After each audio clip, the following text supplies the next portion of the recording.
नमस्कार विद्यार्थी मित्रांनो, आपलं स्वागत आहे करंट अड्डा मराठी या आपल्या एज्युकेशनल यूट्यूब चॅनलवरती. आणि आजच्या लेक्चरमध्ये आपण पाहणार आहोत 14 ऑक्टोबर 2020च्या चालू घडामोडी आणि त्याचबरोबर त्याच्याशी रिलेटेड जो काही GSचा पोर्शन आहे तो देखील आपण इथे कव्हर करून घेत आहोत. आणि बघा, लेक्चरच्या शेवटी आपण जेवढा काही इम्पॉर्टंट फॅक्ट्स अँड फिगर्स आहेत ज्याच्यावरती परीक्षेला तुम्हाला प्रश्न विचारले जातात अशा फॅक्ट्स अँड फिगर्स पण कंप्लीट करून घेतोय. आणि बरेच विद्यार्थ्यांनी कमेंट बॉक्समध्ये मेन्शन केलेलं होतं की टेलिग्राम चॅनल ओपन करा म्हणून. तर आजपासून आपण 2 टेलिग्राम चॅनल जे आहेत ते ओपन केलेले आहेत. बघा, एक टेलिग्राम चॅनलचं नाव आहे करंट अड्डा मराठी, ज्याच्यावरती आपण डेली व्हिडिओचे लिंक त्याचबरोबर त्याची PDF शेअर करतो.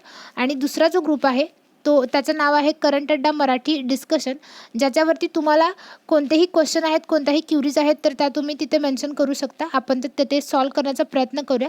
आणि त्याचबरोबर तुम्हाला जेवढं तुमच्याकडे जर काही स्टडी मटेरियल असेल, तुम्हाला ते शेअर करावंसं वाटलं तर ते देखील तुम्ही ते शेअर करू शकता त्या ग्रुपवरती. तर बघा, या दोन्ही ग्रुपच्या लिंक ज्या आहेत त्या मी डिस्क्रिप्शन बॉक्समध्ये देते, तर त्या तुम्ही जॉईन करा. आणि आजच्या लेक्चरला सुरुवात करण्यापूर्वी जे कोणी चॅनलवरती नवीन असतील त्यांनी चॅनलला सबस्क्राईब करा. त्याचबरोबर बेल आयकॉनवरती देखील क्लिक करा, जेणेकरून रोज सकाळी 7 वाजता जेव्हा आपलं लेक्चर अपलोड होते तेव्हा तुम्ही ते पाहू शकाल. आणि व्हिडिओ शेवटपर्यंत पहा विद्यार्थी मित्रांनो, ज्याचा तुम्हाला तुमच्या परीक्षेमध्ये नक्कीच फायदा होईल. तर आजचं सेशन सुरुवात करण्यापूर्वी आजचा तुमच्यासाठीचा प्रश्न काय आहे ते पाहूयात. नुकतेच युद्धसेवा पदक मिळवणारी प्रथम महिला कोण बनली आहे असं तुम्हाला प्रश्न विचारला. आणि हा जो प्रश्न आहे तो प्रिव्हियस लेक्चरवरती आधारित आहे. आणि याचं योग्य उत्तर त्याचबरोबर याच्याशी रिलेटेड जेवढा काही इम्पॉर्टंट फॅक्ट्स वाटत आहेत तुम्हाला त्या देखील कमेंट बॉक्समध्ये मेन्शन करा विद्यार्थी मित्रांनो. तर आजच्या सेशनमधील आपला पहिला प्रश्न काय ते पाहूयात. नुकताच आंतरराष्ट्रीय बालिका दिन कधी साजरा केला गेला असा तुम्हाला प्रश्न विचारला. तर बघा, हा जो क्वेश्चन आहे तो दिनविशेषशी किंवा इम्पॉर्टंट डेटशी रिलेटेड आहे. आणि असा ज्या वेळेला एखादा क्वेश्चन येतो तेव्हा आपल्याला त्या क्वेश्चनशी रिलेटेड आणखी काय माहिती बघायची असते. ते बघा, तो दिवस कधी साजरा केला जातो, कोणत्या तारखेला साजरा केला जातो, का साजरा केला जातो आहे आणि कोणाकडून साजरा केला जातो आहे, हे तुम्हाला 3 इम्पॉर्टंट पॉईंट लक्षात ठेवायचे असतात ह्या दिनविशेषशी रिलेटेड क्वेश्चनबद्दल. आणि त्याचबरोबर त्या दिवसाची थीम तुम्हाला बरेच वेळेला परीक्षेला विचारली जाते, तर त्या दिवसाची थीम काय आहे ते पाहायचं असतं. तर बघा, या क्वेश्चनशी रिलेटेड आपण आता बघूयात. नुकताच आंतरराष्ट्रीय बालिका दिन जो आहे तो 11 ऑक्टोबरला साजरा करण्यात आलेला आहे विद्यार्थी मित्रांनो. तर या प्रश्नाचं तुमचं योग्य उत्तर आहे 11 ऑक्टोबर. आता हा दिवस का साजरा करण्यात येतो बघा. International day of the girl child हा जो दिवस आहे तो मुलींच्या समोर येणाऱ्या समस्यांवर प्रकाश टाकण्यासाठी आणि त्याचबरोबर मुलींचे सशक्तीकरण करण्यासाठी साजरा केला जातो. आता मुलींच्या समस्या काय आहेत ते बघूया. 1 नंबरवरती आहे शिक्षण, दुसरं पोषक आहार, तिसरं बालविवाह, चौथं आरोग्य आणि 5वं आहे कायदेशीर हक्क. या काही मुलींच्या समस्या आहेत ज्याच्यावरती प्रकाश टाकण्यासाठी हा दिवस साजरा केला जातो. तर हा दिवस जो आहे तो युनायटेड नेशन्सकडून साजरा केला जातो विद्यार्थी मित्रांनो. आणि या दिवसाची सुरुवात बघा कधीपासून झालेली आहे. 11 ऑक्टोबर 2012 पासून हा दिवस साजरा करण्यास सुरुवात झालेली आहे. तर या दिवसाची थीम काय आहे तुम्हाला लक्षात ठेवायची आहे बघा. माय व्हॉइस अवर इक्वल फ्युचर ही या दिवसाची थीम आहे जी तुम्हाला लक्षात ठेवायची आहे. आणि एवढे सगळे इम्पॉर्टंट पॉईंट आहेत या दिवसाबद्दल, तर हे देखील तुम्ही नोट डाऊन करून घ्या, जे तुम्हाला परीक्षेला विचारले जाण्याची शक्यता आहे. तर बघा विद्यार्थी मित्रांनो, तुम्ही सर्वांनी नायक हा अनिल कपूर यांचा चित्रपट पाहिलेला असेल. तर या चित्रपटामध्ये ते 1 दिवसाचे मुख्यमंत्री बनलेले होते. तर हा देखील तशाच प्रकारचा एक प्रश्न आहे. तर आपला नेक्स्ट क्वेश्चन काय आहे तो पाहूयात.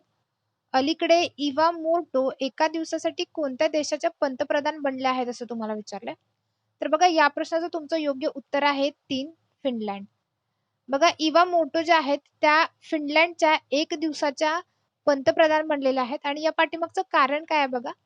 लिंग समानता किंवा जेंडर इक्वॅलिटी दर्शवण्यासाठी यांना म्हणजेच इवा मोर्टो यांना 1 दिवसासाठी फिनलँडच्या पंतप्रधान बनवलेलं आहे विद्यार्थी मित्रांनो. तर या ज्या तुम्हाला इमेजमध्ये दिसत आहेत त्या आहेत इवा मोर्टो, ज्या 1 दिवसाच्या पंतप्रधान बनलेल्या आहेत. आणि या दुसऱ्या इमेजमध्ये दिसत आहेत त्या आहेत सना मरीन, ज्या फिनलँडच्या पंतप्रधान आहेत विद्यार्थी मित्रांनो. तर बघा, फिनलँडच्या पंतप्रधान बनलेल्या आहेत त्या. आणि हे आहे मॅपमध्ये फिनलँड, ज्याच्या शेजारील देश बघा स्वीडन, नॉर्वे आणि रशिया. बघा, फिनलँडची जी राजधानी आहे ती आहे हेलसिंकी आणि राष्ट्रपती आहेत साऊली निनिस्तो.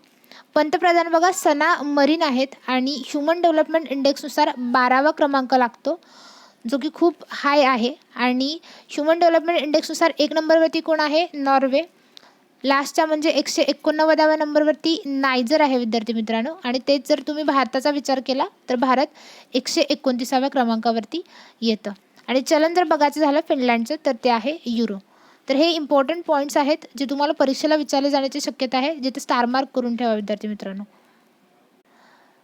तर आपला नेक्स्ट क्वेश्चन आहे, खालीलपैकी कोणाला अर्थशास्त्राचे नोबेल पारितोषिक देण्यात आले आहे असं तुम्हाला विचारलं आहे. तर बघा या प्रश्नाचं तुमचं योग्य उत्तर आहे पर्याय क्रमांक 3, 1 व 2.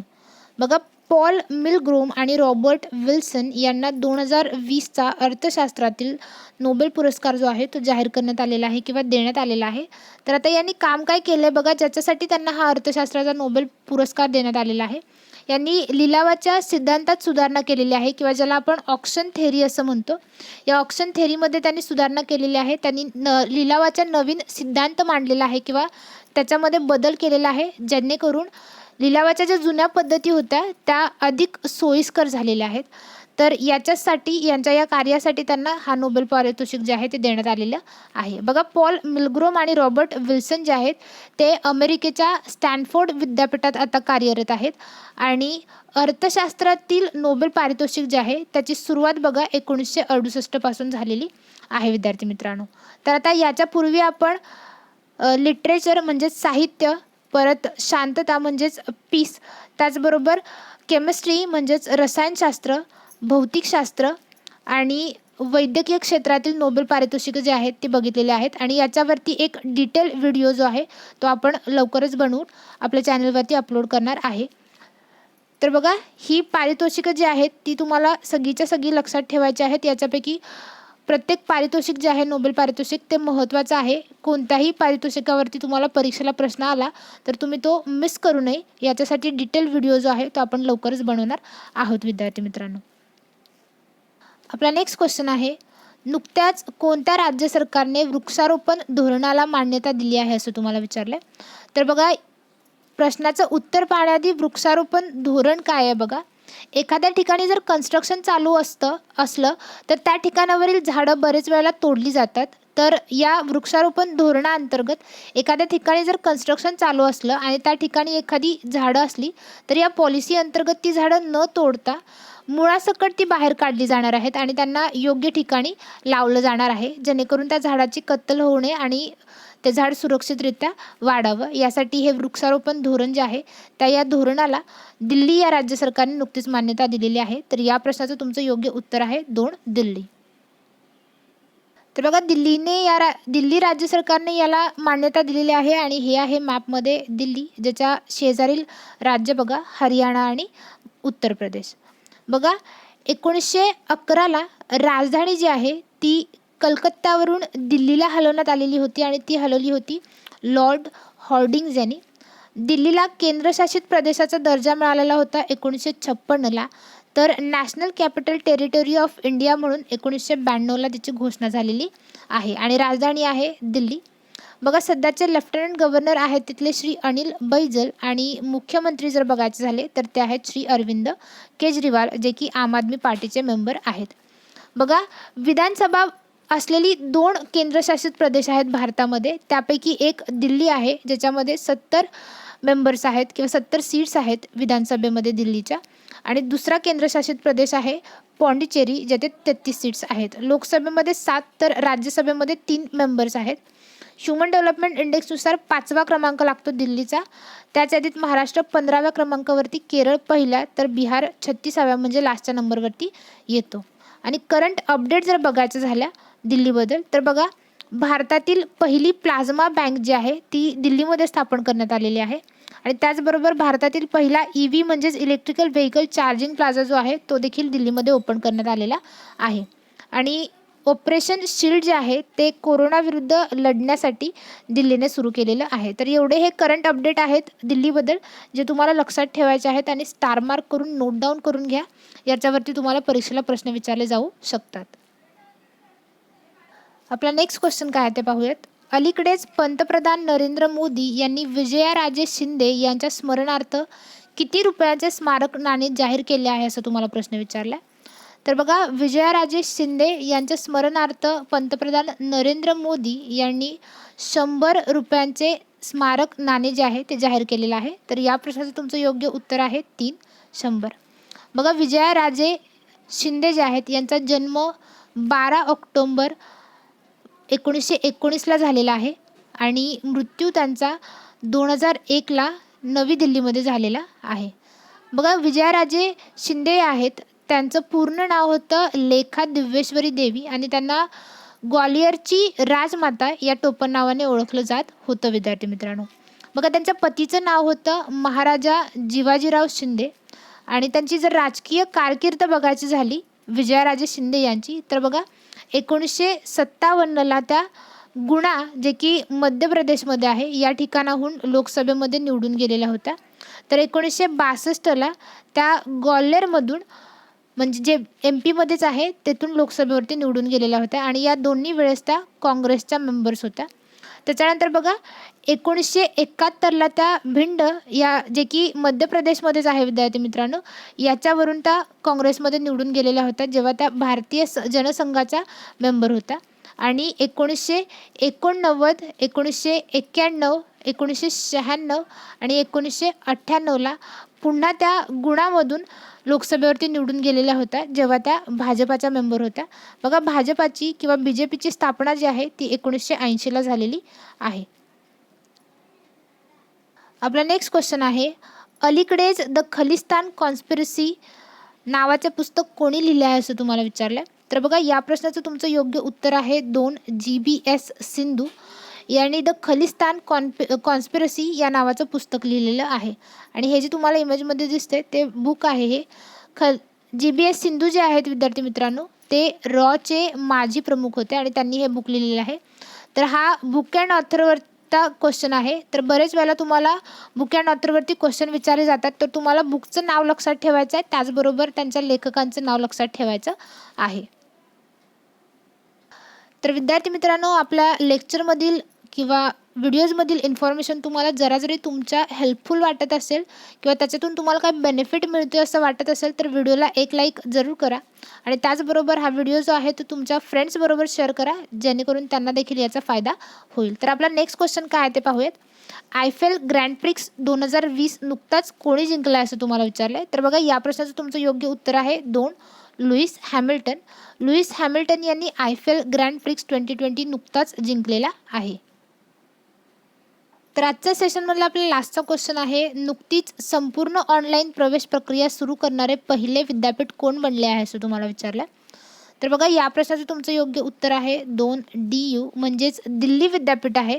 ते संपूर्ण ऑनलाईन प्रवेश प्रक्रिया सुरू करणारं देशातील पहिलं विद्यापीठ बनलेलं आहे तर बघा, कालच्या लेक्चरमध्ये आपण भारतातील महत्त्वाची सरोवरे पाहिली होती, ती कोणत्या ठिकाणी होती ती पाहिलेली होती. आणि आजच्या लेक्चरमध्ये आपण विशिष्ट विषयाच्या अभ्यासाला काय म्हणतात ते पाहणार आहोत. बघा, तुम्ही जेव्हा वनस्पतींचा किंवा प्लांट्सचा स्टडी करताय तेव्हा तुम्ही त्याला बॉटनी असं म्हणताय किंवा ॲनिमल्सच्या स्टडीला झुऑलॉजी असं म्हणताय. तर आणखी कोणत्या विषयाच्या अभ्यासाला काय म्हणतात ते पाहूया. बरेच वेळेला सरळ सेवेमध्ये किंवा स्टाफ सिलेक्शनच्या एक्झाममध्ये असे क्वेश्चन विचारले जातात.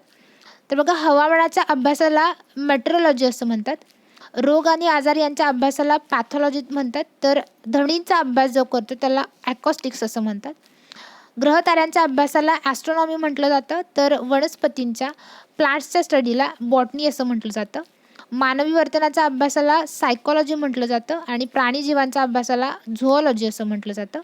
त्याचबरोबर बघा, पृथ्वीच्या पृष्ठभागाच्या अभ्यासाला जिओलॉजी असं म्हटलं जातं आणि कीटक जीवनाच्या अभ्यासाला एंटेमॉलॉजी असं म्हटलं जातं.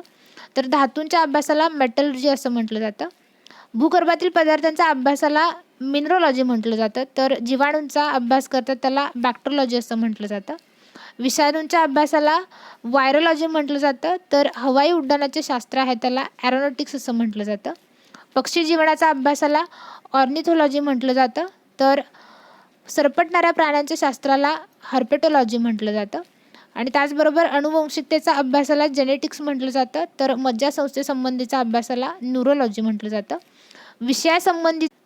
विषयासंबंधीच्या अभ्यासाला टॉक्सिकोलॉजी म्हटलं जातं आणि हृदय व त्यांची कार्य यांच्या संबंधित शास्त्राला कार्डिओलॉजी म्हटलं जातं. आणि अवकाश प्रवासशास्त्र आहे त्याला ॲस्ट्रोनॉटिक्स म्हटलं जातं. तर प्राणी शरीरशास्त्राला ॲनाटॉमी म्हटलं जातं. मानव वंशशास्त्र किंवा मानव जातीचा अभ्यासाला अँथ्रोपोलॉजी म्हटलं जातं. आणि जीवरसायनशास्त्राला बायोकेमिस्ट्री असं म्हटलं जातं. तर बघा, सजीवांसंबंधीचा अभ्यास किंवा जीवशास्त्र जीवशास्त्राच्या अभ्यासाला बायोलॉजी म्हटलं जातं. आणि रंगविज्ञानाचं शास्त्र आहे त्याला क्रोमॅटिक्स असं म्हटलं जातं. बघा, मानव वंशासंबंधीचा अभ्यासाला अँथॉलॉजी म्हटलं जातं. तर उद्यान रोपण, संवर्धन व व्यवस्थापन यांचं शास्त्र आहे त्याला हॉर्टिकल्चर असं म्हटलं जातं. शरीर इंद्रिय विज्ञानशास्त्र याला फिजिओलॉजी म्हटलं जातं. आणि फलोत्पादनशास्त्राला पोमोलॉजी म्हटलं जातं. तर मृत प्राणी भुसा भरून ठेवण्याच्या शास्त्राला टॅक्सिडर्मी असं म्हटलं जातं. आणि भूपृष्ठांचा अभ्यासाला टोपोग्राफी असं म्हटलं जातं. तर हे काही इम्पॉर्टंट पॉईंट्स आहेत किंवा एखाद्या विषयाच्या अभ्यासाला काय म्हटलं जातं हे इथं सांगितलेलं आहे. तर हे स्टार मार्क करून ठेवा किंवा नोट डाऊन करून ठेवा. याच्यावरती देखील परीक्षेला प्रश्न विचारण्याची शक्यता आहे विद्यार्थी मित्रांनो. तर आजचं सेशन संपण्यापूर्वी तुमचा लास्ट डे क्वेश्चन काय होता ते पाहूयात. 2020चा शांततेचा नोबेल पुरस्कार कोणाला जाहीर झाला आहे असं तुम्हाला विचारलं होतं. आणि बरेच जणांनी या प्रश्नाचं योग्य आन्सर देखील कमेंट बॉक्समध्ये मेन्शन केलेलं आहे. तर या प्रश्नाचं तुमचं योग्य उत्तर आहे 2. WFP म्हणजेच वर्ल्ड फूड प्रोग्रामला 2020चा शांततेचा नोबेल पुरस्कार जो आहे तो जाहीर करण्यात आलेला आहे. आजचं आपलं लेक्चर इथेच संपत आहे विद्यार्थी मित्रांनो. आजचं लेक्चर तुम्हाला कसं वाटलं ते कमेंट बॉक्समध्ये नक्की मेन्शन करा. त्याचबरोबर डिस्क्रिप्शन बॉक्समध्ये दिलेली टेलिग्राम चॅनलची जी लिंक आहे त्याला देखील जॉईन व्हा. आणि आपले व्हिडिओ जर तुम्हाला आवडत असतील तर व्हिडिओला लाईक, शेअर आणि सबस्क्राईब करायला अजिबात विसरू नका. त्याचबरोबर बेल आयकॉनवरती देखील क्लिक करा जेणेकरून चॅनलच्या कोणताही अपडेट तुम्ही मिस करणार नाही. व्हिडिओ पूर्ण पाहिल्याबद्दल धन्यवाद.